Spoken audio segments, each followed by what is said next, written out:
Hello students, मैं Aditya Kumar Gautam IIT Kanpur से। आज के इस लेक्चर में मैं आपका वेलकम करता हूं।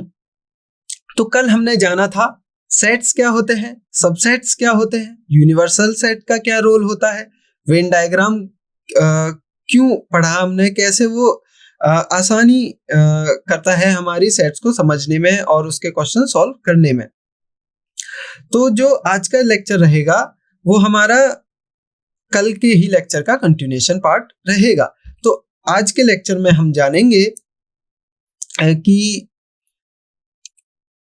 आज का हमारा सबसे पहला टॉपिक रहेगा यूनियन ऑफ सेट्स क्या होता है। फिर जैसे ही हम आगे बढ़ेंगे तो हम और टॉपिक्स को जानेंगे और उसके बारे में पढ़ेंगे और एग्जांपल्स देखेंगे। ठीक है, तो यूनियन ऑफ सेट्स, तो चलिए सबसे पहले हम कोशिश करेंगे इसकी डेफिनेशन देखने में। और क्योंकि मैंने कल बोला था कि सबसे पहले आप कोई भी टॉपिक जो पढ़ने की कोशिश करें, सबसे पहले मैथ में क्या होना चाहिए कि आप उसकी डेफिनेशन को बहुत अच्छे से सीखें, बारीकी से सीखें। तो यूनियन ऑफ सेट्स, तो उसकी डेफिनेशन जो है यूनियन ऑफ सेट्स की, वो कहती है कि सबसे पहले तो यूनियन का जो नोटेशन होता है वो होता है बिग यू। इसका मतलब अगर मेरे पास दो सेट हैं ए और बी, अगर मुझे उसका यूनियन दिखाना है तो मैं दिखाऊंगा ऐसे करके। तो ए, इसको पढ़ेंगे ए यूनियन बी। तो अब इस सेट की डेफिनेशन क्या है, इस सेट के एलिमेंट कैसे दिखेंगे? तो इस सेट के एलिमेंट्स हमें दिखेंगे, इस सेट के ऐसे एलिमेंट्स होंगे जो कि या तो सेट ए में होने चाहिए या सेट बी में होने चाहिए। ठीक है, अब एग्जांपल लेते हैं। अगर मेरे पास एक ए सेट है 1,2 और एक बी सेट है 2,3,4। अब मुझे अगर यूनियन करना है ए यूनियन बी, तो मैं इन दोनों सेट को मतलब मेरे जो ए यूनियन बी सेट होगा उसमें मैं ऐसे एलिमेंट्स रखूंगा, वो या तो उसके एलिमेंट्स बी से होने चाहिए या वो एलिमेंट ए में से होने चाहिए। तो जो ए यूनियन बी के एलिमेंट्स होंगे वो होंगे 1,2, क्योंकि 1 और 2 दोनों ही ए में से बिलोंग कर रहे हैं। और बी के एलिमेंट्स लेंगे अब 2 पहले से ही हमारा ए यूनियन बी में है। क्यों है? क्योंकि वो ए में भी बिलोंग करता है। तो 3 और 4, तो जो हमारा ए यूनियन बी होगा वो सेट होगा 1,2,3,4। क्यों? क्योंकि डेफिनेशन ने कहा था कि ए यूनियन बी एक ऐसा सेट होगा जिसके एलिमेंट्स या तो ए में से बिलोंग करने चाहिए या बी में से बिलोंग करने चाहिए। तो अगर हम ऐसे एलिमेंट्स उठा लें जो कि ए में भी हैं और बी में भी हैं, और उन एलिमेंट्स का अगर हम एक साथ कलेक्शन बना दें तो वो कलेक्शन को हम ए यूनियन बी बोलेंगे। ठीक है, तो अब देखते हैं हम इंटरसेक्शन ऑफ सेट्स क्या होता है। तो इंटरसेक्शन ऑफ सेट्स, जैसा कि हमने यूनियन में देखा था कि यूनियन में होना चाहिए कि एक ऐसा कलेक्शन जो कि जिसके एलिमेंट्स ए में हो सकते हैं या बी में हो सकते हैं या दोनों में भी हो सकते हैं। ठीक है, अब इंटरसेक्शन में ये होता है कि ये जो सेट होता है एक ऐसा कलेक्शन होता है एलिमेंट्स का जिसके एलिमेंट ए में भी होने चाहिए और बी में भी होने चाहिए। तो यहाँ पर गौर करने की बात ये है कि ये जो इंटरसेक्शन वाला सेट होगा, इस सेट में जो एलिमेंट होंगे वो दोनों ही सेट में होने चाहिए। अगर एग्जांपल देखें तो ए अगर मेरा 1,2 सेट है, बी मेरा 2,3,4 सेट है, तो जो मेरा ए इंटरसेक्शन बी रहेगा वो एक ऐसा कलेक्शन रहेगा जिसके एलिमेंट्स ए में भी होने चाहिए और बी में भी होने चाहिए। तो यहाँ पे क्या 1 बिलोंग करता है दोनों सेट में? नहीं करता। क्या 2 करता है दोनों सेट में? हाँ, बिल्कुल करता है, क्योंकि 2 ए में भी है 2 बी में भी है। क्या 3 करेगा? क्या 4 करेगा? नहीं करेगा। तो यहाँ ए इंटरसेक्शन बी जो सेट निकल के आएगा वो हमारा सिर्फ सिंगलटन सेट रहेगा। सिंगलटन सेट का क्या मतलब बताया था मैंने? सिंगलटन सेट का ये मतलब होता है कि एक ऐसा सेट जिसमें सिर्फ और सिर्फ एक ही एलिमेंट रहे। ठीक है, तो आशा करता हूं कि आपको इंटरसेक्शन और यूनियन ऑफ सेट्स में जो क्लियरिटी दिखनी चाहिए वो दिखे। तो ये वेन डायग्राम दिया गया है, आप विजुअली भी देख सकते हैं कि क्या मतलब होता है एक इंटरसेक्शन ऑफ सेट से। कि हमारे पास एक ए सेट है, एक हमारे पास बी सेट है, और इनका इंटरसेक्शन मतलब ऐसे एलिमेंट्स जो कि ए में भी है बी में भी है, जो कि मतलब कॉमन पार्ट जो है, जो ओवरलैपिंग पार्ट है, कॉमन पार्ट है, वो हमारा होगा ए इंटरसेक्शन बी। ठीक है, तो आगे एक और क्वेश्चन देखते हैं। यहाँ पे क्वेश्चन बोल रहा है कि A set A comma B है, second set A comma B comma C है, तो हमें फाइंड करना है कि ए इंटरसेक्शन बी क्या रहेगा। तो डेफिनेशन ने कहा था ऐसे एलिमेंट का कलेक्शन जो वो एलिमेंट्स दोनों ही सेट में मौजूद रहने चाहिए। तो हम इजीली देख सकते हैं कि ए में भी है बी में भी है, बी ए में भी है बी में भी है, लेकिन सी सिर्फ बी में है ए में नहीं है। तो जो हमारा इंटरसेक्शन वाला सेट होगा वो सिर्फ ए और बी को ही अपने अंदर समाये हुए होगा। ठीक है, अगर आपको कोई क्वेश्चन है या डाउट है तो आप पूछ सकते हैं। ठीक है, तो चलिए आगे बढ़ते हैं। तो अब आता है डिसजॉइंट सेट्स। अब डिसजॉइंट सेट्स क्या होते हैं? तो जैसे हमने पढ़ा था कि इंटरसेक्शन क्या होता है, यूनियन क्या होता है। तो जब हम यूनियन और इंटरसेक्शन पढ़ रहे थे तो यूनियन और इंटरसेक्शन हम वेन डायग्राम की मदद से देख सकते हैं। तो जैसे ए सेट है ये और बी सेट है ये, और ये जो रेक्टेंगुलर पार्ट जो होता है वो रिप्रेजेंट करता है किसे? यूनिवर्सल सेट को। तो हमको पता है कि ये जो कॉमन पार्ट होता है वो हमारा होता है ए इंटरसेक्शन बी, और यूनियन पार्ट क्या होता है? जो ए में भी हो और जो बी में भी हो, मतलब ये दोनों सर्कल का जितना भी एरिया होगा वो हमारा ए यूनियन बी रहेगा, ए यूनियन बी। ठीक है, अब बात आती है डिसजॉइंट सेट की।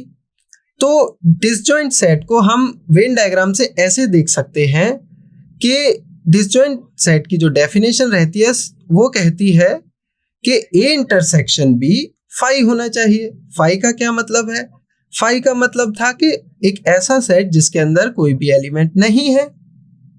अब कोई भी एलिमेंट नहीं होगा ए इंटरसेक्शन बी में, इसका मतलब क्या है? इसका मतलब ये है कि हमारे पास ए इंटरसेक्शन बी एक ऐसा सेट निकल के आया है कि वो खाली है, मतलब उसके अंदर कोई एलिमेंट है ही नहीं। मतलब हमको कोई भी एक भी कॉमन एलिमेंट मिला नहीं ए में और बी में जिसे हम लिख सके।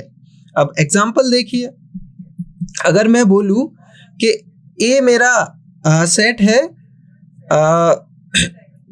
ह्यूमंस का सेंसरी ऑर्गन्स का, ठीक है, तो उसमें ईयर्स आते हैं, उसमें आईज आती हैं और उसमें टंग आती है, ठीक है, एटसेट्रा और भी, लेकिन अभी के लिए हम ये 3 मान के चलते हैं।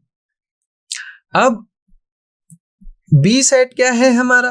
बी सेट को हम बोलते हैं कि बुक्स के पेजेस नंबर, तो 1 2 3 4 मान लीजिए ये 100 पेजेस की एक किताब है, तो 100।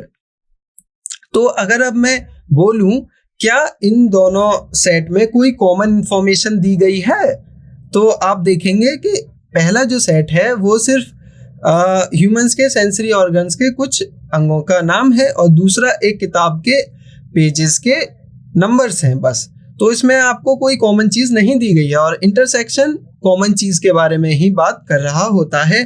तो हम बोलेंगे कि ए इंटरसेक्शन बी जो होगा उसमें कोई भी एलिमेंट नहीं है कॉमन, कोई भी कॉमन एलिमेंट नहीं है, तो मतलब वो फाई है।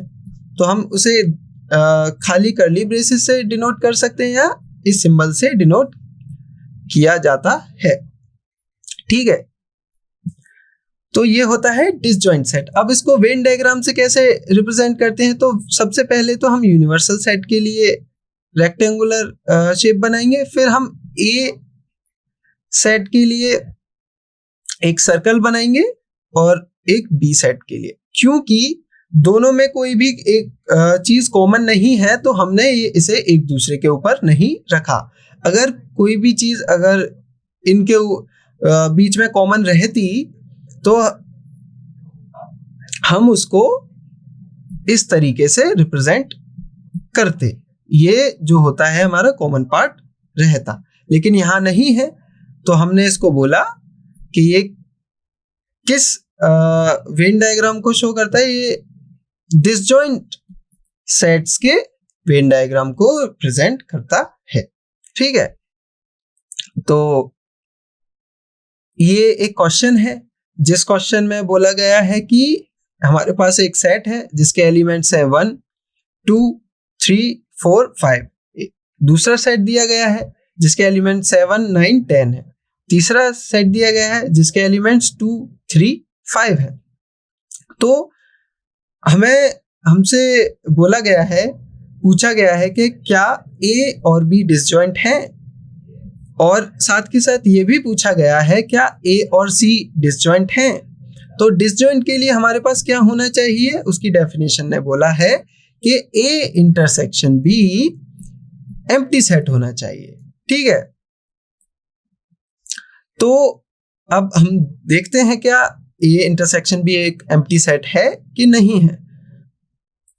तो हमारे पास ए सेट के एलिमेंट 1 2 3 4 5 है और बी सेट के एलिमेंट 7 9 10 है, और हम आसानी से देख सकते हैं कि एक भी ऐसा एलिमेंट नहीं है जो ए में भी है और जो बी में भी है, क्योंकि ए और बी के एलिमेंट आपस में एकदम अलग अलग हैं।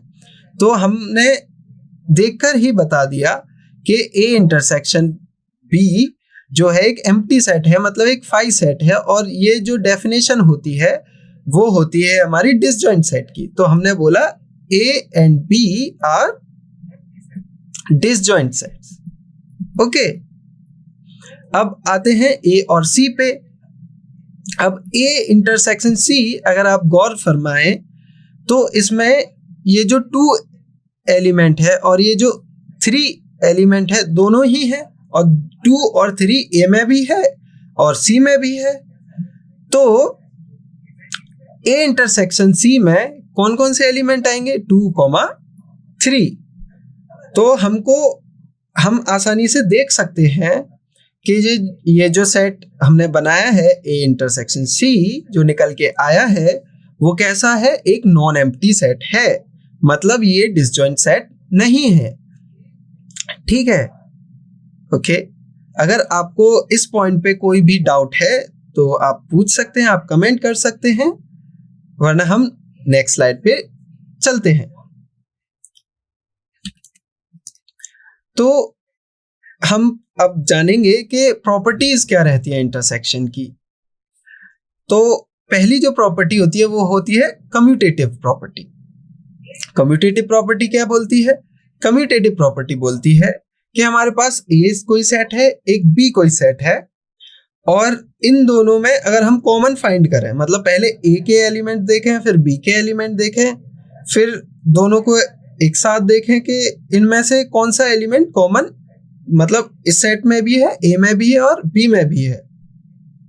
एग्जाम्पल से समझिए कि अगर ए कोई ये सेट है मेरा और बी कोई ये सेट है मेरा, तो ए इंटरसेक्शन बी का मतलब है क्या 1 दोनों में बिलोंग कर रहा है, नहीं कर रहा। क्या 2 दोनों में बिलोंग कर रहा है, कर रहा है। क्या 3 करता है, नहीं करता।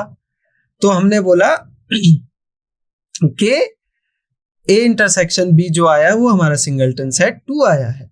अगर हम बी इंटरसेक्शन ए करेंगे तो इसका मतलब है पहले हम बी के एलिमेंट्स को देखेंगे, क्या 2 दोनों में बिलोंग करता है, हाँ करता है, क्या 3 दोनों में बिलोंग करता है, नहीं करता, और कोई एलिमेंट है नहीं, तो इसका भी सेम ही सेट निकल के आया। तो कम्यूटेटिविटी यही बोलती है कि हम या तो ए इंटरसेक्शन बी करें या बी इंटरसेक्शन ए करें, दोनों का जो सेट निकल के आएगा वो सेम होगा। ठीक है। तो एसोसिएटिविटी क्या कहती है? एसोसिएटिविटी कहती है कि अगर हमारे पास 3 सेट हैं, अगर हम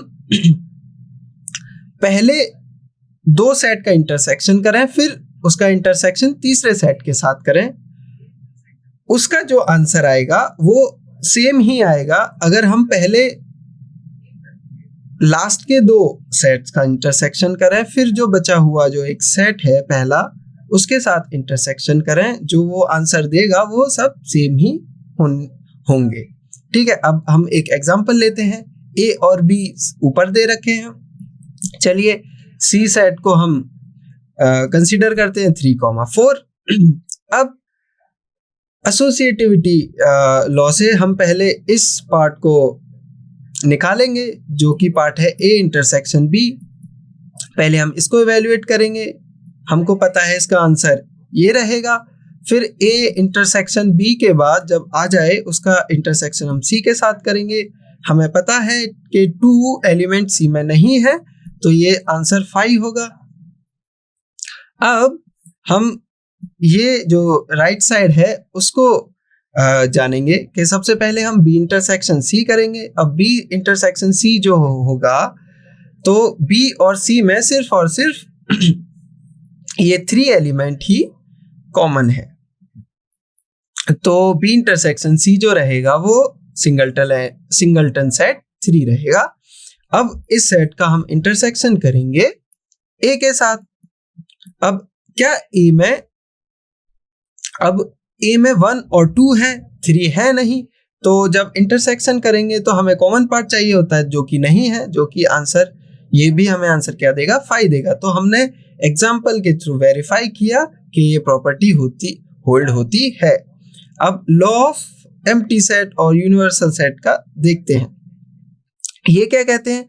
अगर हमारे पास कोई भी सेट है ए, अगर हम उसका इंटरसेक्शन ले एम्प्टी सेट के साथ, तो क्योंकि एम्प्टी सेट एक खाली सेट होता है और इसके अंदर कोई भी एलिमेंट नहीं रहता, ठीक है, तो जब हम कॉमन एलिमेंट देखेंगे तो कोई कुछ मिलेगा ही नहीं कॉमन एलिमेंट, तो हम उसका आंसर क्या लिखेंगे? 5 लिखेंगे। ऐसे ही अगर हमारे पास एक यूनिवर्सल सेट है जिसका इंटरसेक्शन हम किसी भी एक यूनिवर्सल सेट के सबसेट के साथ करेंगे, मतलब अगर डायग्राम से आप देखें, ये हमारा यूनिवर्सल सेट होगा, ये हमारा ए सेट होगा। जब हम इंटरसेक्शन करेंगे तो इंटरसेक्शन में हमें ऐसे एलिमेंट ढूंढेंगे जो दोनों सेट में हो। अब हम आसानी से देख सकते हैं कि ए यू का पहले से ही एक सबसेट है, मतलब ए यू के अंदर है पहले से ही, ठीक है। तो यू इंटरसेक्शन ए जो देगा वो ए के ही एलिमेंट देगा, और क्योंकि ए के एलिमेंट पहले से ही यू में है और ए के एलिमेंट ए में तो है ही है, तो जो कॉमन एलिमेंट रहेंगे वो सिर्फ ए के ही एलिमेंट हमको मिलेंगे, ठीक है। तो आगे और प्रॉपर्टीज देखते हैं। तो आगे प्रॉपर्टीज है आइडेम्पोटेंट लॉ। आइडेम्पोटेंट लॉ कहता है कि अगर एक सेट ए है और उसको हम इंटरसेक्ट खुद ही के साथ कर दें तो वो हमारा आंसर वो खुद सेट ही निकल के आएगा, ठीक है। इसे समझने में कोई दिक्कत नहीं रही होगी। दिक्कत अब हम डिस्ट्रीब्यूटिव लॉ को समझने में आती है ज्यादातर लोगों को कि ये कैसे हुआ।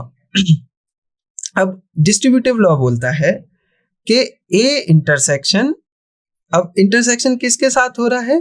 बी यूनियन सी सेट के साथ, ठीक है। तो जब ऐसे ऑपरेशन हो रहे हो तो ये जो इंटरसेक्शन है वो डिस्ट्रीब्यूट हो जाता है, मतलब बट जाता है बी पे और सी पे। कैसे बढ़ता है? इस तरीके से बढ़ता है कि सबसे पहले हम ए और बी का इंटरसेक्शन लेते हैं, फिर ए और सी का इंटरसेक्शन लेते हैं। जब हम इनका इंटरसेक्शन मिल जाए तो हम उनका क्या करते हैं? यूनियन लेते हैं। तो आइए समझते हैं इसे एक एग्जांपल्स के थ्रू। ए सेट हम मानते हैं 1, बी सेट को हम मानते हैं 2 3, सी सेट को मानते हैं 3 4। ठीक है, तो अब डिस्ट्रीब्यूटिव लॉ बोलता है, सबसे पहले हम उसके लेफ्ट हैंड साइड को देखेंगे। सबसे पहले हम लेफ्ट हैंड साइड से बी यूनियन सी निकालेंगे, जो कि रहेगा 2, 3, 4। अब हम इसके साथ ए को इंटरसेक्ट करेंगे, A intersection B union C, जिसका आंसर रहेगा, क्या रहेगा, 5। क्यों? क्योंकि ए सेट जो है उसमें सिर्फ और सिर्फ एक ही एलिमेंट है 1, और 1 जो है बी यूनियन सी में नहीं रहता। ठीक है, तो इसीलिए इसका इंटरसेक्शन क्या आया, 5 आया। अब ये देखते हैं क्या जो राइट हैंड साइड है वो भी 5 देगी। लॉ तो बोलता है देगी, और आप आगे ये जानेंगे कि हाँ इसका आंसर 5 ही है। देखिए ए इंटरसेक्शन बी जो है वो 5 है, ए इंटरसेक्शन सी जो है वो क्या है, ए इंटरसेक्शन सी जो है वो भी क्या है, 5 है। और 5 का 5 के साथ यूनियन जब करते हैं तो हमको पता है आंसर क्या आता है, वो भी क्या आता है, 5 आता है। तो ये जो प्रॉपर्टीज थी आपने देखा एग्जांपल्स के थ्रू कि ये ट्रू प्रॉपर्टीज होती हैं। आप आगे क्वेश्चन देखेंगे कि कैसे ये प्रॉपर्टीज क्वेश्चन में आपको आसानी ला देती हैं उसको सॉल्व करने में। ठीक है, तो अभी पढ़ते हैं डिफरेंस ऑफ सेट्स को। तो डिफरेंस ऑफ सेट्स क्या होता है? डिफरेंस ऑफ सेट्स होता है कि हमारे पास 2 सेट हैं, एक सेट है ए, एक सेट है क्या है, ए सेट, दूसरा सेट है हमारे पास बी। तो जब हम डिफरेंस करते हैं, डिफरेंस मतलब जब हम ये सिंबल यूज करते हैं 2 सेट के बीच में, उसका मतलब रहता है कि हम एक ऐसा सेट बनाना चाह रहे हैं जिस सेट के एलिमेंट्स ए में हो लेकिन बी में नहीं होने चाहिए साथ के साथ। ठीक है, तो ये जो डेफिनेशन लिखी हुई है कि ऐसे एलिमेंट्स का कलेक्शन जो कि ए में होने चाहिए, साथ के साथ हमें ये भी ध्यान रखना है कि वो एलिमेंट जो है वो बी में नहीं होना चाहिए। ठीक है, अब एग्जांपल लेके देखते हैं कि हमारे पास एग्जांपल है, ये एक सेट ए है 1 2 3 4 और दूसरा सेट है 3 4 5 6। तो जब मैं डिफरेंस ऑफ सेट निकालूंगा, मतलब ए माइनस बी, ए डिफरेंस बी, इसका मतलब है कि मेरे को एक ऐसा कलेक्शन ढूंढना है जिसके एलिमेंट ए में हो। ए में, चलो ए के एलिमेंट लिख लेता हूं पहले मैं, 1 2 3 4। ठीक है, चलो ये वाले एलिमेंट ए में है, लेकिन मेरे को साथ के साथ क्या देखना है कि ऐसे एलिमेंट ढूंढने हैं ए के जो बी में नहीं है। अब क्या 1 बी में है? नहीं है। क्या 2 बी में है? नहीं है। क्या 3 बी में है? हाँ है। तो मैं इस एलिमेंट को इस सेट से हटा दूंगा क्योंकि यही डेफिनेशन है। क्या 4 बी में है? हाँ है। तो मैं इस एलिमेंट को भी हटा दूंगा। तो मेरे पास जो अब सेट बचा वो मेरा एक ऐसा सेट है जिसके एलिमेंट्स ए में तो हैं, साथ के साथ बी में नहीं है। बी के एलिमेंट्स क्या किया मैंने? हटा दिए। तो ऐसे सेट को हम बोलते हैं डिफरेंस ऑफ 2 सेट्स। तो ये मैंने एक एग्जांपल दिया। अगर आपको कोई भी डाउट है तो आप कमेंट करें, मैं आपके डाउट्स को हल करूंगा। तो अभी वेन डायग्राम की हेल्प से देखते हैं कि कौन सा एरिया ए माइनस बी को रिप्रेजेंट करता है। हमको पता है कि ये हमारा एक प्रेजेंट करते हैं कि हमारा यूनिवर्सल सेट है, एक हमारा ए सेट रहेगा, दूसरा सर्कल हमारा बी सेट को रिप्रेजेंट करता है, और ये जो मिडिल वाला पार्ट है वो ए इंटरसेक्शन बी होता है, और जो ये कंप्लीट दोनों सर्कल्स का जो कंबाइंड एरिया होता है वो ए यूनियन बी को रिप्रेजेंट करता है। और जैसा कि इस पिक्चर में दिखाया है, ये जो ग्रे पार्ट है, ये जो बचा हुआ ग्रे पार्ट है, ये जो आप देख सकते हैं कि मैं अलग से भी थोड़ा ड्रॉ कर देता हूं, ये जो ए वाला पार्ट है ये होता है हमारा ए माइनस बी। ठीक है, समझ में आया आपको? चलिए आगे बढ़ते हैं। अब एग्जाम्पल से देखते हैं कि हमारे पास ए सेट दे रखा है 3, 6, 9, 12, 15, 18, 21। बी सेट दे रखा है 4, 8, 12, 16, 20। हमें ए माइनस बी और बी माइनस ए निकालना है। जैसा कि मैंने एक एग्जाम्पल से बताया कि ए माइनस बी कैसे निकाल सकते हैं, बहुत ही आसान है। कैसे? सबसे पहले तो आप ए के एलिमेंट्स लिख लीजिए 3, 6, 9, 12, 15, 18, 21। अब आप क्या करिए, आप वो सारे एलिमेंट हटा दीजिए जो कि दूसरे सेट में है।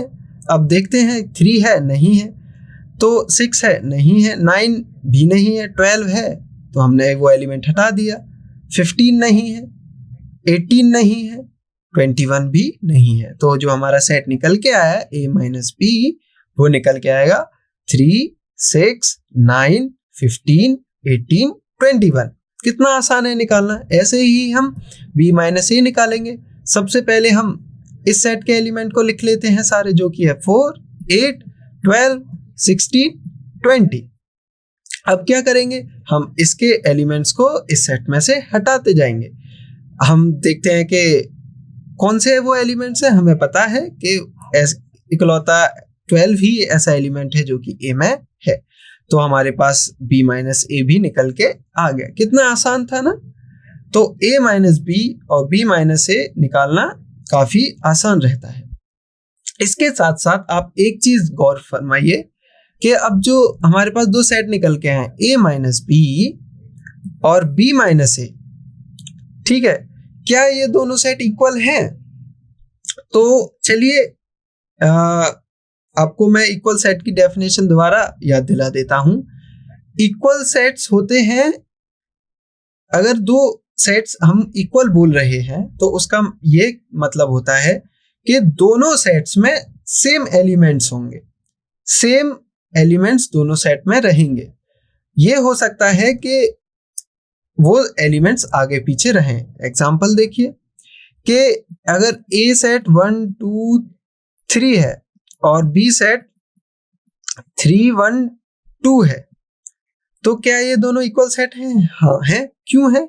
क्योंकि 1 इस सेट में भी है, इस सेट में भी है, 3 दोनों सेट में है, 2 भी दोनों सेट में है। तो जो एलिमेंट्स होंगे दोनों सेट के वो एक दूसरे में बिलोंग करेंगे। ऑर्डर कुछ भी हो सकता है, हमें ऑर्डर से कोई मतलब नहीं रहता सेट में। तो हम जब ये कंडीशन हो जाए तो हम बोलेंगे ए जो सेट है वो बी सेट के क्या है, इक्वल है। तो अब आप बताइए क्या ए माइनस बी और बी माइनस ए इक्वल है या इक्वल नहीं है? तो बताइए। तो जैसा कि आप देख सकते हैं कि ये जो एलिमेंट 3 है वो बी में नहीं है, तो हम सिर्फ एक ही एलिमेंट से बता सकते हैं कि 3 जो एलिमेंट है वो ए माइनस बी में है लेकिन बी माइनस ए में नहीं है। तो हम इससे क्या कंक्लूड कर सकते हैं, बताइए जरा। तो हम इससे बता सकते हैं कि हमारे पास एक ऐसा एलिमेंट है जो कि सिर्फ एक ही सेट में है, दूसरे सेट में है ही नहीं। और जबकि इक्वल सेट में तो ये होता है कि सारे के सारे एलिमेंट्स जो होते हैं वो एक दूसरे सेट में बिलोंग करने ही चाहिए, ऑर्डर कुछ भी हो। तो हम बोल देंगे कि ए माइनस बी क्या है, वो कैसे सेट है, दो अनइक्वल सेट्स हैं, मतलब दोनों ही सेट्स इक्वल नहीं है। ठीक है, और ये जनरली होता है। अब जनरली कैसे बोल रहे हैं हम, आइए समझते हैं इसे वेन डायग्राम से। तो हमारे पास ये यूनिवर्सल सेट है, ये सेट है हमारा ए, ये सेट है हमारा बी। तो a माइनस बी क्या होता है, जैसा कि हमने पीछे देखा a माइनस बी ये वाला पार्ट होता है, सिर्फ ये वाला, और b माइनस वाला हमारा जो पार्ट रहेगा वो रहेगा सिर्फ ये वाला एरिया। तो अब आप देखिए क्या ये ग्रीन एरिया और ये जो पर्पल एरिया है वो आपस में कहीं पे एक दूसरे के ऊपर आ रहे हैं? नहीं आ रहे, मतलब कोई कॉमन पार्ट है ही नहीं। मतलब अगर इक्वल होता तो ये एक दूसरे के ऊपर एकदम रहते। तो वेन डायग्राम से भी हम आसानी से कह सकते हैं कि ये दोनों कैसे सेट हैं, ये दो एक अनइक्वल सेट हैं, और एक और कि ये दोनों डिसजॉइंट भी हैं, क्योंकि दोनों में कोई भी कॉमन एलिमेंट नहीं है, एक भी कॉमन एलिमेंट नहीं है। तो हम एक और रिजल्ट बोल सकते हैं कि a minus B intersection b minus a कैसा सेट होगा, एक एम्प्टी सेट रहेगा हमेशा। एम्प्टी मतलब फाई सेट रहेगा, ठीक है। और इसके साथ साथ आप एक और चीज पे भी गौर करिए, ये जो बीच वाला जो सेट है जिसे हम बोलते हैं क्या, A इंटरसेक्शन B, ये भी आप देखिए एरिया के आप जो जितना आप देख सकते हैं कि ये जो ग्रीन, येलो और पर्पल एरिया है वो तीनों ही आपस में एकदम अलग अलग हैं।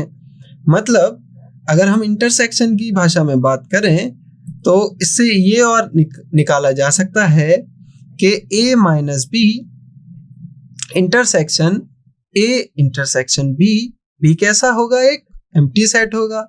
B minus A intersection A intersection B, B कैसा सेट रहेगा, एक एम्प्टी सेट रहेगा, ठीक है। तो अगर यहाँ तक आपको कोई भी डाउट आया है, कोई भी क्वेरी है, तो आप कमेंट बॉक्स में कमेंट करिए। मैं आपकी डाउट को क्लियर करने के लिए काफी उत्सुक रहूंगा। ओके, तो हम आगे चलते हैं। अगर आपने ये टॉपिक क्लियरली समझ लिया है, आपके कोई भी डाउट नहीं है, तो हम आगे बढ़ते हैं, ठीक है। तो रिमार्क जो कि मैंने अभी बताया वही यहाँ रिमार्क में लिखा हुआ है कि A minus B, A intersection B और B माइनस A तीनों सेट्स कैसे हैं, डिसजॉइंट सेट्स हैं। मतलब कि अभी जैसा कि मैंने बताया कि A minus B intersection A intersection B, ये फाई सेट रहेगा। Same A intersection B intersection B minus A, ये भी एक फाई सेट रहेगा। और साथ ही साथ A minus B intersection B minus A, ये भी कैसा सेट रहेगा बच्चों, फाई सेट रहेगा, ठीक है। कोई कंफ्यूजन अगर यहां तक है तो प्लीज कमेंट करिए, ठीक है। चलिए, बहुत बढ़िया। अगर आपको कोई कंफ्यूजन नहीं है तो हम आगे बढ़ते हैं। तो आगे आता है हमारा topic symmetric difference of two sets. अब symmetric difference of two sets क्या कहता है? Symmetric difference of two sets हमारा कहता है कि अगर हमारे पास A माइनस बी है, अगर हमारे पास A माइनस बी है और हमारे पास B माइनस A है, ठीक है, मतलब A माइनस बी और B माइनस A है, तो हम क्या करेंगे, इनका अगर हम यूनियन कर दें, इनका अगर हम यूनियन कर दें तो इससे जो हमें सेट मिलेगा वो सेट क्या कहलाएगा, symmetric difference of two sets. When, ये जो दिया गया है, ये एक वेन डायग्राम दिया गया है जिसे आप विजुअली देख सकें, समझ सकें कि हम किस एरिया की बात कर रहे हैं, ठीक है। तो हमको पता है ये जो होता है, ये होता है हमारा A माइनस बी वाला पार्ट, ये जो रेड पार्ट से एनक्लोज किया हुआ है। अगर आप हरे वाला एरिया देखें तो ये जो क्षेत्रफल दिखाएगा वो B माइनस A वाले हिस्से को दिखाएगा। अब जब हम इन दोनों को यूनियन कर देंगे, यूनियन का क्या मतलब बताया था मैंने बच्चों? यूनियन का मतलब था कि जब ये दोनों की जो इंफॉर्मेशन है, ये दोनों जो सेट हैं जो बने हैं, अगर इनका इंफॉर्मेशन को अगर हम कंबाइन करके देखें, अगर यहाँ एरिया के मामले में देखें तो अगर हम ये जो जितना भी एरिया कवर हुआ है उसको अगर हम एक ही रंग से रंग दें तो जितना भी पार्ट हमारा निकल के आएगा वो क्या आएगा, symmetric difference of two sets. Thank you Amit Singh. अगर आपको मेरा पढ़ाने का तरीका अच्छा लग रहा है तो थैंक यू। अगर आपको कोई भी अगर डाउट है तो आप पूछ सकते हैं। तो हम देखते हैं सिमेट्रिक डिफरेंस। हमने देखा कि सिमेट्रिक डिफरेंस क्या होता है, ठीक है। आइए आगे चलते हैं। आगे आता है कॉम्प्लीमेंट ऑफ अ सेट। अब कॉम्प्लीमेंट ऑफ सेट क्या होता है? तो बहुत ही आसान है। कॉम्प्लीमेंट क्या होता है? कॉम्प्लीमेंट कुछ नहीं होता, अगर आपने डिफरेंस ऑफ सेट समझ लिया है तो सबसे पहले ये देखिए कि कॉम्प्लीमेंट जो होता है हम उसको ए डैश से डिनोट करते हैं, ठीक है। और भी तरीके होते हैं, कभी कभी हम ए बार से भी लिखते हैं। तो ये कुछ नहीं है, ये दो सेट का ही डिफरेंस होता है। अब कौन से दो सेट का डिफरेंस होता है? एक सेट होता है हमारा यूनिवर्सल सेट और दूसरा सेट होता है जिस सेट का भी हम क्या ढूंढ रहे हैं? कॉम्प्लीमेंट ढूंढ रहे हैं। तो u माइनस ए, इसी सेट को हम क्या बोलते हैं? कॉम्प्लीमेंट ऑफ अ सेट बोलते हैं। अब एग्जांपल देखिए, अगर हमारे पास ए सेट दिया गया है 1 2, बी सेट दिया गया है 2 3, तो हमको u भी दिया गया होगा। ऐसा नहीं हो सकता कि हम सेट के बारे में बात करें और यूनिवर्सल सेट ना दिया हो। कोई ना कोई सेट जरूर दिया गया होगा जिसके कॉन्टेक्स्ट में हम बात कर रहे होंगे। तो यहाँ पे जो यूनिवर्सल सेट बन सकता है वो हमारा क्या होगा? 1 2 3, ठीक है। अगर हमने ए कॉम्प्लीमेंट के बारे में बात करी तो हम बात कर रहे हैं difference of u and a के बारे में। अब इसको हम कैसे लिखेंगे? बहुत ही आसान था। सबसे पहले हम u के एलिमेंट्स लिख लेंगे, फिर उस एलिमेंट्स में से हम a के सारे एलिमेंट्स हटा देंगे। अब a के कौन कौन से एलिमेंट्स है? a के एलिमेंट्स है 1 और 2। तो जो हमारा सिंगलटन सेट निकला वो क्या निकला? वो निकला 3, जो कि है ए कॉम्प्लीमेंट, ठीक है। देखा कितना आसान है एक किसी भी सेट का कॉम्प्लीमेंट फाइंड करना। अगर दूसरी डेफिनेशन देखें इसकी, जो कि सेट बिल्डर फॉर्म देखें अगर, तो वो कहता है कि ऐसे एलिमेंट्स का कलेक्शन जो कि यू में है। किस में है? यू में है। तो सबसे पहले मैंने यहाँ क्या किया था कि यू के एलिमेंट लिखे थे, यू में है, ठीक है। अब इनके अलावा तो कोई एलिमेंट है नहीं, ठीक है। ये वाली कंडीशन हो गई। अब फिर मैंने क्या किया, साथ के साथ मैंने मेरा क्या कंडीशन कलेक्शन बचेगा, वो क्या होगा? मेरा कॉम्प्लीमेंट ऑफ ए बचेगा, ठीक है। तो ये जो डेफिनेशन लिखी है और ये जो मैंने तरीका बताया है कॉम्प्लीमेंट या डिफरेंस फाइंड करने का, वो एक ही है, ठीक है। क्या है? हमें क्या फाइंड करना है? A complement. अब मैंने बताया था ए कॉम्प्लीमेंट क्या होता है? ए कॉम्प्लीमेंट होता है यूनिवर्सल सेट माइनस ए। तो सबसे पहला स्टेप क्या रहता है हमारा कि हम पहले इस सेट के एलिमेंट्स को लिख लेंगे 1 2 3 4 5 6 7 8 9 10। फिर हम क्या करेंगे? फिर हम बहुत ही आसान है, फिर हम ए के जितने भी ए सेट के एलिमेंट्स हैं उन सारे एलिमेंट्स को हम इस सेट में से हटाते जाएंगे, ठीक है। तो 1 है, हाँ, तो हमने 1 हटा दिया। 3 भी है, हमने 3 को भी हटा दिया। 5 है, हमने 5 को भी हटा दिया। हमने 7 को हटा दिया। हमने 9 को हटा दिया। अब जो हमारा सेट बचा वो हमारा u माइनस ए बचा, जिसका मतलब क्या है? ए कॉम्प्लीमेंट बचा। देखा कितना आसान है ए कॉम्प्लीमेंट फाइंड करना, ठीक है। ए कॉम्प्लीमेंट बोलो या difference of any two set को फाइंड करना बहुत ही आसान है। पहले एक सेट को आप पूरा लिख लीजिए, फिर एक एक करके दूसरे सेट के एलिमेंट्स हटाते जाइए, ठीक है। अगर यहाँ तक आपको कोई भी क्वेश्चन या डाउट है या कुछ भी अनक्लियर है तो आप मेरे से कमेंट में पूछ सकते हैं।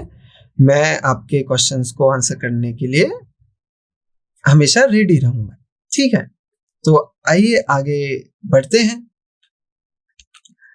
तो अब हम और प्रॉपर्टीज के बारे में जानते हैं कॉम्प्लीमेंट्स की। तो पहली प्रॉपर्टी कहती है कि ए कोई सेट है, अगर उसका यूनियन लूं ए कॉम्प्लीमेंट के साथ तो हमको क्या मिलेगा? यूनिवर्सल सेट मिलेगा। वेन डायग्राम की मदद से हम इसको अच्छे से जानेंगे। तो हमारे पास ए सेट है, ये यूनिवर्सल सेट है ये। अब इसने बोला ए और ए कॉम्प्लीमेंट का क्या चाहिए, इसे यूनियन चाहिए। तो पहले मैं ए सेट को रेड से, ए के क्षेत्रफल को रेड से मार्क करूंगा। फिर ए कॉम्प्लीमेंट हमारा क्या होगा, ऐसे एलिमेंट जो कि यू में है लेकिन ए में नहीं हो, तो वो कौन से एलिमेंट्स हैं, इस सर्कल के बाहर के एलिमेंट्स रहेंगे वो, ठीक है। तो अब हमको दोनों एरिया मिल गए अगर, और यूनियन क्या कहता है कि अगर हम इन दोनों के एरिया को मिला के जो एरिया मिला है वही हमारा क्या होगा, A union A complement set होगा। तो हम आसानी से देख सकते हैं कि ये पूरा का पूरा हमें क्या मिल गया, यू सेट ही मिल गया, ठीक है। तो इसीलिए इसका आंसर क्या है, यू है, ठीक है। अब इसको समझते हैं। अगर हमारे पास ए सेट है, ठीक है, और ए कॉम्प्लीमेंट ये था हमारा, ए कॉम्प्लीमेंट ग्रीन था, ए सेट हमारा रेड था। अगर हमें इसका इंटरसेक्शन चाहिए तो क्या आपको कोई भी कॉमन एरिया दिख रहा है, नहीं है। ग्रीन एरिया अलग है, रेड एरिया एकदम अलग है। तो हमको कोई भी कॉमन एरिया नहीं दिखा, इसका मतलब कोई भी कॉमन एलिमेंट नहीं है। मतलब ये सेट कैसा सेट रहेगा, फाई सेट रहेगा, एम्प्टी सेट रहेगा, जो कि यहाँ दिया गया है। ये हमारे अब सेकंड प्रॉपर्टी कहती है डी मॉर्गन्स लॉ के बारे में। तो डी मॉर्गन्स लॉ को भी हम इन सारी प्रॉपर्टीज को वेन डायग्राम से इजीली देख सकते हैं। तो आप यहाँ समझ रहे होंगे कि क्यों वेन डायग्राम इतना इंपॉर्टेंट रहता है। तो पहली जो लॉ है डी मॉर्गन्स का, वो कहता है कि ए यूनियन बी जो है, तो ये मेरा सेट है ए, ये मेरा सेट है बी, तो ये है बी, ये है ए, और ए यूनियन बी क्या होगा मेरा, ये पूरा एरिया होगा जितना भी ए और बी सर्कल ने कवर किया है। अब इसका कॉम्प्लीमेंट क्या होगा, इसका कॉम्प्लीमेंट होगा कि ये जो एरिया कवर किया है इसे छोड़ के सारा एरिया, तो उसको मैं क्या बोलूंगा, ए कॉम्प्लीमेंट। ये जो एरिया है मेरा, ये है ए यूनियन बी का कॉम्प्लीमेंट, ठीक है। ये एरिया निकला, ठीक है। अब राइट हैंड साइड क्या कहती है इस लॉ की, ये बोलती है कि सबसे पहले आप ए कॉम्प्लीमेंट लें, ठीक है। तो सबसे पहले हम ए सेट लेते हैं, पहले हम डायग्राम बनाते हैं। तो सबसे पहले हम क्या लेंगे, ए कॉम्प्लीमेंट लेंगे। तो ए कॉम्प्लीमेंट क्या होगा, ए कॉम्प्लीमेंट मेरा होगा जो भी यूनिवर्सल सेट में हो लेकिन ए सेट में नहीं हो। तो वो कौन से एलिमेंट्स है, ए सेट को छोड़ के सारे एलिमेंट। तो जो ए का एरिया है उस एरिया को छोड़ के जितना बड़ा भी एरिया मिले मेरे को, वो मेरा कैसा काउंट किया जाएगा, ए कॉम्प्लीमेंट। सेम लॉजिक से बी कॉम्प्लीमेंट क्या होगा, जो ये जो बी का सर्कल है उसे उस एरिया को छोड़ के जो भी एरिया मिलेगा हमें, वो क्या होगा, बी कॉम्प्लीमेंट। में हम कॉमन चीजें ही ढूंढते हैं ना, इसी वजह से ये जो ग्रीन एरिया जो होगा और ये जो ऑरेंज एरिया जो होगा, वो दोनों कलर जिस जिस पार्ट को घेरे हुए होंगे वो हमारा कैसा काउंट किया जाएगा, इंटरसेक्शन में काउंट किया जाएगा। तो आप आसानी से देख सकते हैं, ये जो दोनों सर्कल को छोड़ के अगर आप बाहर का एरिया देखें तो वो दोनों ही ग्रीन और ऑरेंज से कवर किया जा सकता है, किया जा सकता है नहीं। तो आप ज्योमेट्रिकली देख पा रहे हैं कि जो इसका कॉमन एरिया है इंटरसेक्शन वाला है वो ये वाला पार्ट है, ठीक है। और ऊपर जो हमें लेफ्ट हैंड साइड वाला जो मिला था एरिया, वो भी यही वाला पार्ट था दोनों सर्कल को छोड़ के। तो हमने देखा वेन डायग्राम की मदद से कि ये दोनों ये जो सेट है ए यूनियन बी का कॉम्प्लीमेंट और A complement intersection B complement, वो कैसे सेट हैं, दोनों ही इक्वल सेट है ना। तो सेम लॉजिक से हम इसको दिखा सकते हैं। अब जानते हैं इस पॉइंट को, ठीक है। तो ये पॉइंट क्या कहता है कि अगर हम कोई भी एक सेट का 2 बार कॉम्प्लीमेंट ले लें तो हमारे पास वही सेट निकल के वापस आ जाएगा। वो कैसे आएगा अब जानते हैं। तो बहुत ही आसान है कि ए कॉम्प्लीमेंट का मतलब होता है यूनिवर्सल सेट में से ए के एलिमेंट्स को हटा दें। अब इसका भी कॉम्प्लीमेंट ले रहे हैं, मतलब इसका भी कॉम्प्लीमेंट ले रहे हैं, तो इसका क्या मतलब है कि यूनिवर्सल सेट में से u माइनस ए के एलिमेंट्स को हटा दें। इसका क्या मतलब होगा? इसका मतलब होगा कि अगर मैं बोलूं कि ये मेरा वेन डायग्राम है, ये मेरा यूनिवर्सल सेट है, ये मेरा ए सेट है, तो सबसे पहले मैंने क्या किया, u में से a को हटा दिया, तो मेरे पास अगला पार्ट, तो ये कौन सा सेट है? ये सेट है हमारा a। ठीक है, तो कितना आसान है वेन डायग्राम से ये सारी प्रॉपर्टीज को समझ पाना, देख पाना। ठीक है, तो आइए देखते हैं लास्ट प्रॉपर्टी को, जो कि कहती है कि अगर मेरे पास एम्प्टी सेट है, अगर उसका कॉम्प्लीमेंट करूंगा तो मेरे पास क्या आएगा? u ही आएगा। इसको जानते हैं डेफिनेशन से ही कि u फाई कॉम्प्लीमेंट होता है u माइनस फाई। अगर किसी भी सेट में से अगर हम फाई को माइनस करते हैं तो हमारे पास क्या आता है? वही सेट वापस आ जाता है। ठीक है, तो सेम लॉजिक से u कॉम्प्लीमेंट भी कैसा दिखेगा? हमारा फाई दिखेगा। u कॉम्प्लीमेंट का मतलब है u में से हमने u को हटा दिया, मतलब उसी सेट में से उसी सेट के सारे एलिमेंट्स हटा दिए, तो हमारे पास कौन से एलिमेंट बचेंगे? हमारे पास कोई भी एलिमेंट नहीं बचेगा, तो हमारे पास एक एम्प्टी सेट आएगा। ठीक है, तो ये इन प्रॉपर्टीज को हम आगे क्वेश्चंस में कैसे अप्लाई करते हैं, कैसे यूज करते हैं, वो जानेंगे, वो देखेंगे। ठीक है, तो ये एक बहुत इजी एग्जांपल है। आशा करता हूं कि आप काफी आसानी से इसे सॉल्व कर लें। तो आगे बढ़ते हैं हम।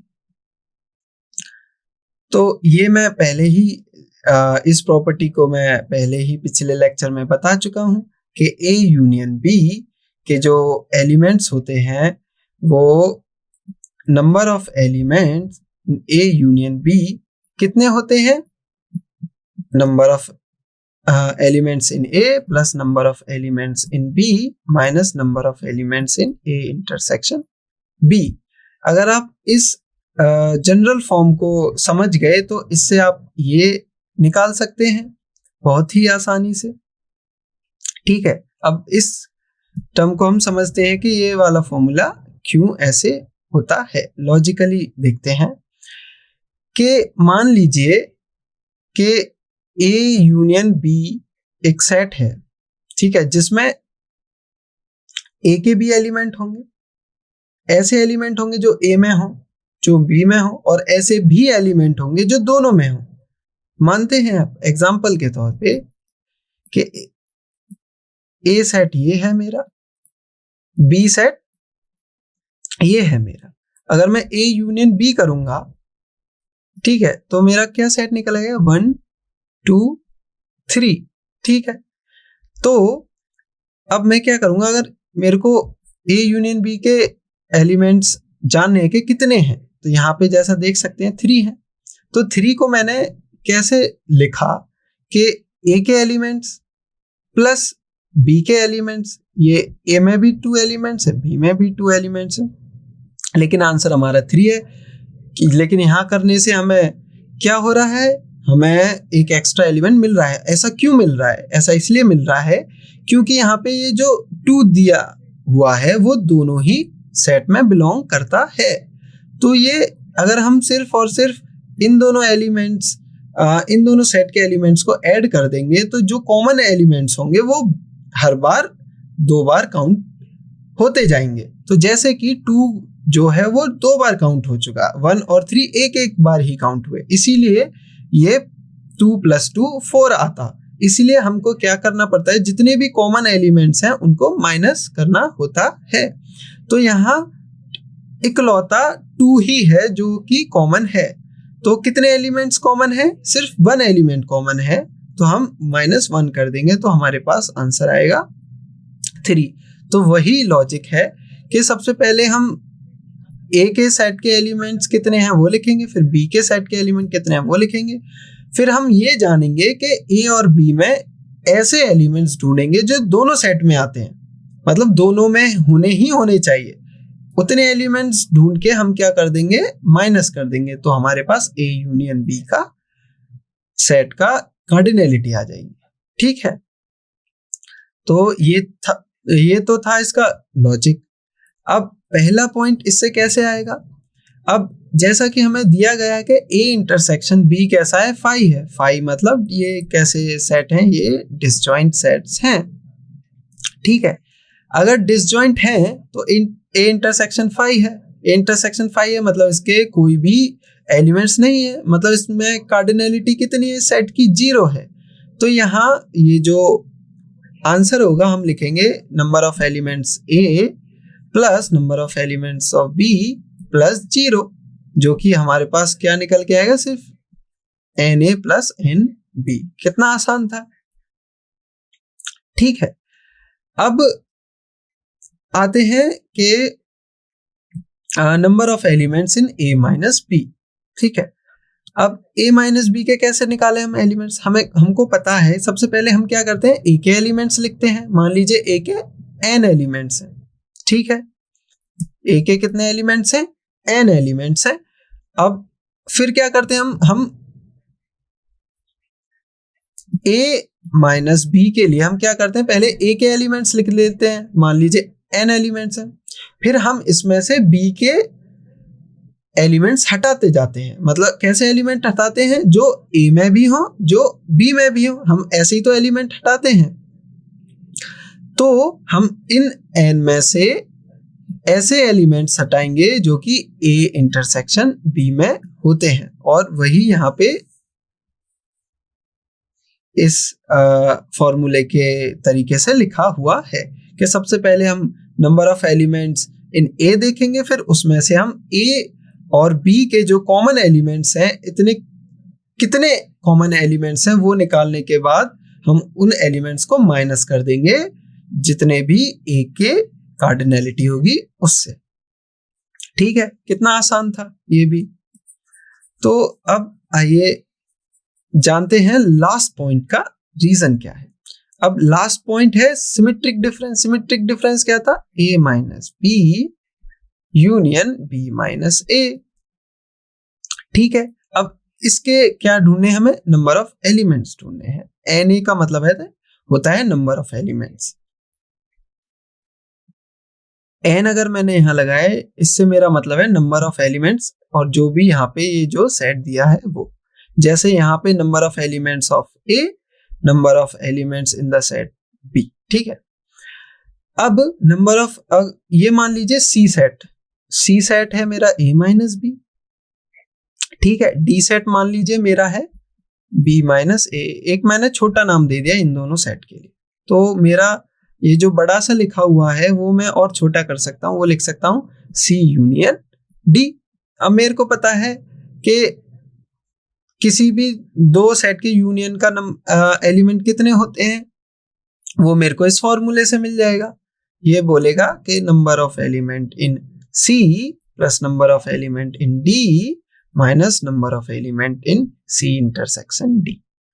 ठीक है, तो अब हम सी की जगह सी की चीजें लिख देंगे, ए माइनस बी, डी की जगह बी माइनस ए लिख देंगे, और सी की जगह जैसा था हम वैसा ही लिखते जाएंगे। ठीक है, तो A minus B intersection B minus A. और हमको पता है कि A minus B, B minus A disjoint set होते हैं, मतलब एम्प्टी सेट होते हैं। एम्प्टी सेट मतलब कि उनमें कोई भी एलिमेंट नहीं होता। तो इस सेट के कितने एलिमेंट होंगे, कुछ नहीं होगा, तो ये क्या बन जाएगा, पूरा का पूरा 0। तो ये हो गया हमारा 0। तो हम सिर्फ इतने एक्सप्रेशन के साथ बचे। ठीक है, अब इसको आगे और एक्सपेंड करते हैं, वो हम इस फॉर्मूले की हेल्प से करेंगे कि number of element in A minus B क्या होता है, वो होता है number of element in A minus number of element in A intersection B. अब हम इसके लिए भी यही फॉर्मूला यूज करेंगे, तो number of element in B minus number of element in B intersection A.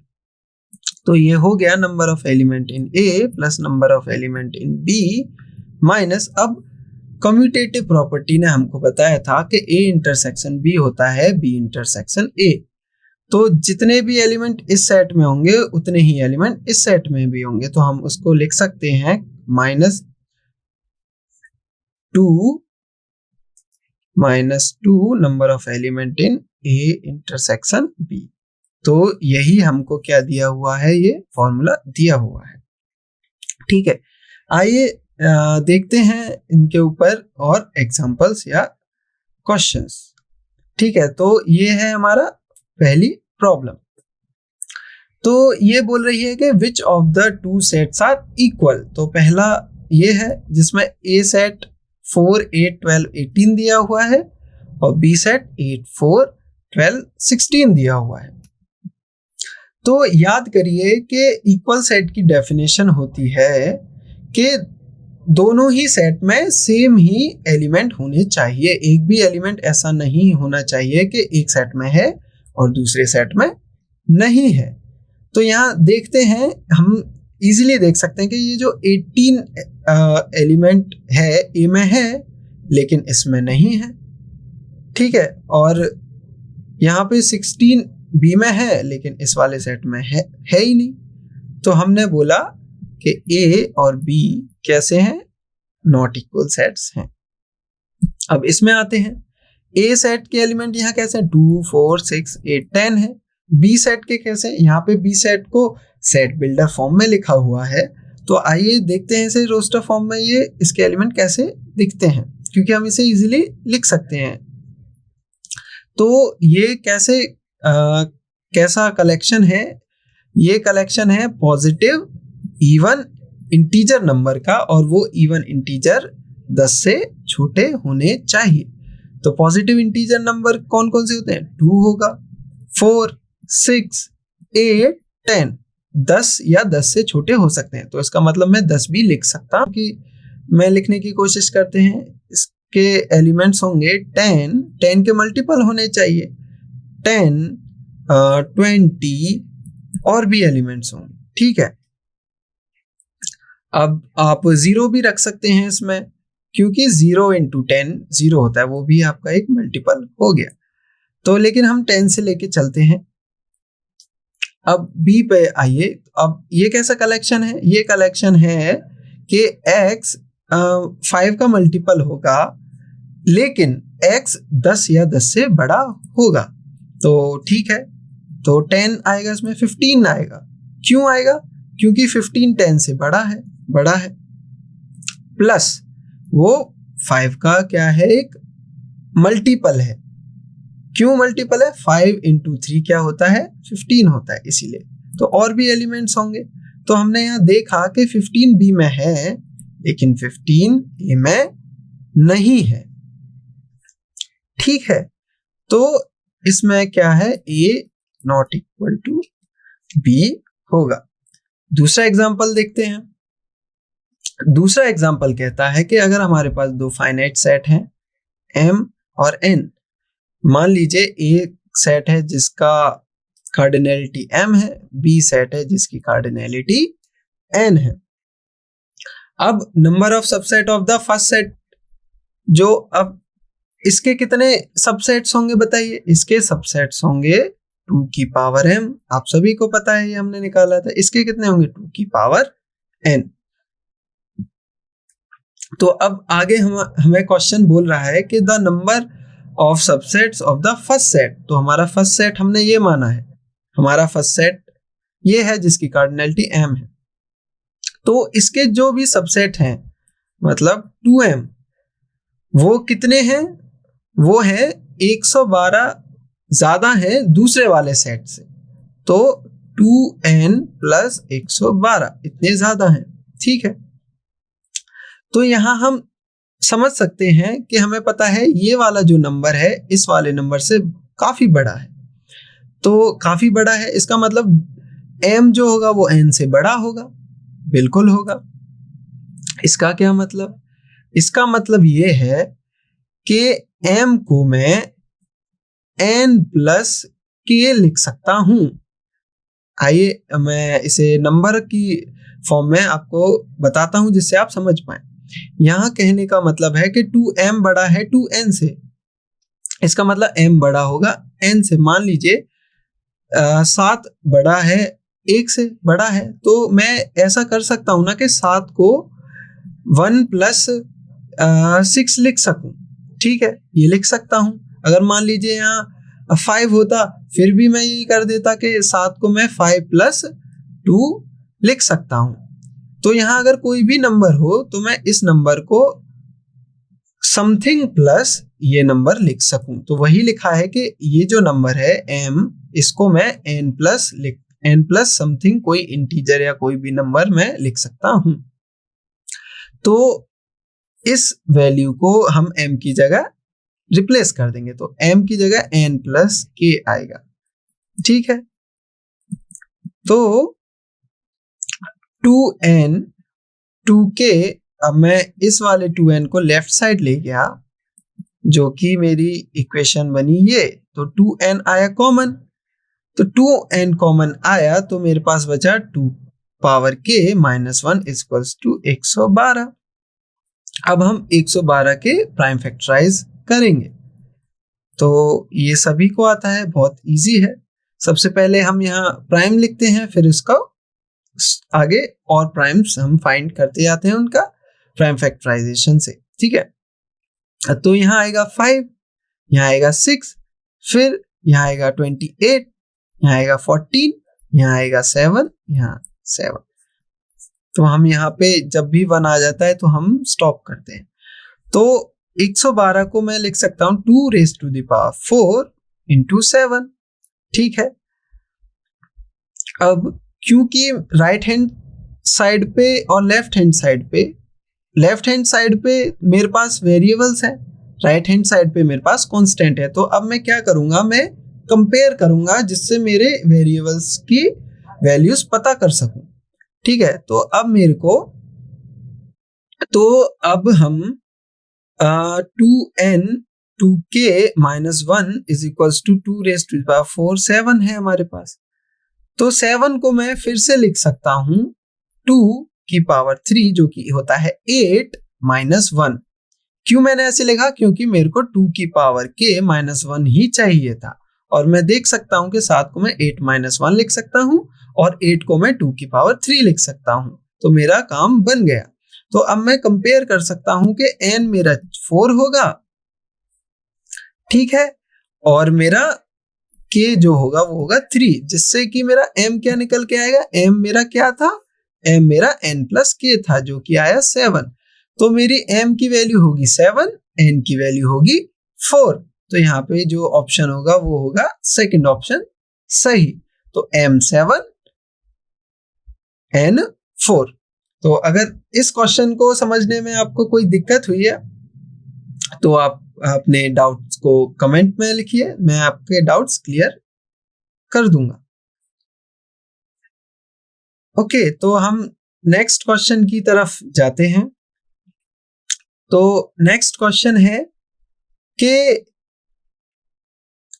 You set है, एक यूनिवर्सल सेट है जिसके एलिमेंट क्या है, ये हमें एक सेट बिल्डर फॉर्म दी हुई है। तो यू के एलिमेंट्स हैं, एक ऐसा कलेक्शन है जिसके एलिमेंट्स नेचुरल नंबर होने चाहिए, प्लस वो नेचुरल नंबर 2 से 12 के बीच में ही होने चाहिए, और 2 और 12 भी हो सकते हैं वो। तो 2 3 4 5 6 7 8 9 10 11 12। ठीक है, अब एक कैसा सेट है, ए हमारा ऐसा सेट है जो कि इवन हो और प्लस प्राइम हो। तो ए हमारा इकलौता सिंगल टन सेट है, क्योंकि 2 ही हमारा एक ऐसा नंबर है, एक ऐसा इंटीजर है जो कि प्राइम भी है और इवन भी है। अब बी सेट कैसा है, बी सेट है हमारा ऐसा कलेक्शन जो कि यूनिवर्सल सेट में, जिसके एलिमेंट यूनिवर्सल सेट में हो, साथ ही साथ वो एलिमेंट्स 12 के क्या हो, फैक्टर्स हो। फैक्टर्स का क्या मतलब है कि ऐसे एलिमेंट्स जो कि U में है प्लस 12 को डिवाइड कर दें। तो 2, 3, 4, 6 एंड 12, तो ये हमारे पास बी सेट आ गया। तो पहला ऑप्शन बोलता है, इसमें से हमें क्वेश्चन दिया गया है कि इसमें से जो ऑप्शन दिए गए हैं उसमें से कौन सा ट्रू नहीं है, नॉट ट्रू फाइंड करना है। तो a माइनस बी अगर हम देखें, a माइनस बी, तो a में से a के एलिमेंट्स क्या है, 2, सिर्फ 2 ही है। तो सबसे पहले तो हम a के एलिमेंट लिखते हैं, लिख लिए, सिर्फ 2 है। फिर हम उसमें से b के एलिमेंट्स हटा देते हैं, तो b में 2 आता है, तो अब हमारे पास क्या बचा, कुछ नहीं, मतलब ये 5 सेट है। तो पहला वाला तो ट्रू है, तो ठीक है, ट्रू है। अब लास्ट वाला ऑप्शन अगर आप देखें, ये डे मॉर्गन लॉ का लॉ है, जिस आपको अगर याद हो तो A इंटरसेक्शन B कॉम्प्लीमेंट क्या होता है, A complement union B complement. तो ये तो हमेशा होल्ड होगा ही होगा, तो इसको भी आप वेरीफाई ना ही कीजिए, क्योंकि ये तो डायरेक्ट प्रॉपर्टी या ये एक डे मॉर्गन लॉ होता है।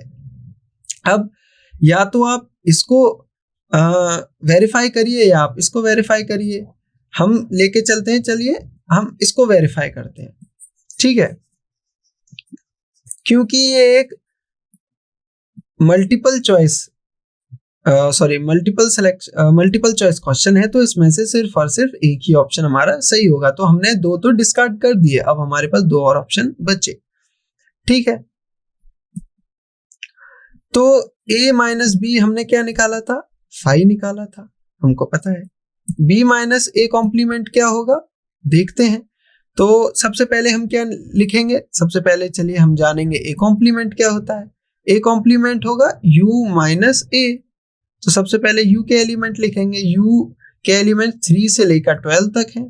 तो हम फिर क्या करेंगे, a का एलिमेंट हटा देंगे, तो जो कि 2 हटेगा, तो हमारे पास a कॉम्प्लीमेंट बचेगा 3, 4, 5, 6, 7, 8, 9, 10, 11, 12 तक, ठीक है। तो अब हमारे पास a कॉम्प्लीमेंट आ गया, तो अब b माइनस a कॉम्प्लीमेंट निकालेंगे। तो सबसे पहले इसके लिए क्या करेंगे, 2 b के एलिमेंट्स को लिखेंगे जो कि ये हैं। अब इसमें से हम a कॉम्प्लीमेंट के एलिमेंट्स हटा देंगे, तो हमारे पास क्या बचेगा, हमारे पास बचेगा, हम 3 हटा सकते हैं, 4, 6, 12 सब हटा सकते हैं, तो हमारे पास सिर्फ और सिर्फ 2 बचा। तो लेकिन हमारे पास लेफ्ट हैंड साइड पे एक 5 एलिमेंट है, दूसरे साइड पे सिंगलटन एलिमेंट है, तो ये नॉट इक्वल है। तो यहाँ इसका मतलब है जो सेकंड ऑप्शन है वो ट्रू नहीं है, तो इसका जो सही आंसर होगा वो सेकंड आंसर होगा। हमें थर्ड ऑप्शन को वेरीफाई करने की जरूरत ही नहीं पड़ी। क्यों नहीं पड़ी, क्योंकि ये एक MCQ क्वेश्चन है जिसमें से सिर्फ और सिर्फ एक ही सही हो सकता है। तो 2 तो हमने डिस्कार्ड कर दिए थे, उसमें से 2 बचे थे, 2 में से हमने इसको चूज किया था, जो कि ये नॉट ट्रू निकल के आ गया, ठीक है। अगर मान लीजिए आप थर्ड को चूज करते और थर्ड सही निकल के आता, तो हमारे पास सिर्फ और सिर्फ यही एक पॉसिबिलिटी बचती, जो कि हम बिना वेरीफाई करे बोल सकते थे कि ये नॉट ट्रू होगा, ठीक है। तो ये जो क्वेश्चन है ये आपके लिए एक होमवर्क क्वेश्चन है आज के लिए, ठीक है। मैं आपकी प्रैक्टिस के लिए कुछ क्वेश्चंस देना चाहता हूँ, ये जिसमें से एक क्वेश्चन है, आप इसे वेन डायग्राम की हेल्प से, मैं आपको हिंट दे देता हूँ सिर्फ, आप वेन डायग्राम की हेल्प से इसको सॉल्व कर सकते हैं, ठीक है। ये आपका फर्स्ट क्वेश्चन है, ठीक है। ये आपके लिए सेकंड क्वेश्चन है। आप इन दोनों प्रॉब्लम्स को ट्राई करिए। अगर आपसे सॉल्व नहीं हो पाए या आप बीच में रुक जाएं, कोई भी डाउट हो तो आप मेरे से कभी भी किसी भी सेशन में पूछ सकते हैं, ठीक है। ये आपके लिए थर्ड प्रॉब्लम है। तो 2 मैंने सॉल्व की, ये बहुत ही इजी प्रॉब्लम है, आपको कोई भी दिक्कत नहीं आएगी, ठीक है। तो ये सब आपके कॉन्सेप्ट को और क्या बोलते हैं, और क्लियर करने के लिए मैंने ये प्रॉब्लम्स आपको होमवर्क में दी हुई हैं। अगर इनको मैं ही सॉल्व कर दूंगा तो ये आपके साथ गलत होगा, क्योंकि जब तक आप सॉल्व नहीं करेंगे प्रॉब्लम्स तब तक आप प्रॉब्लम्स को कैसे हल कर सकते हैं वो आप सीख नहीं पाएंगे।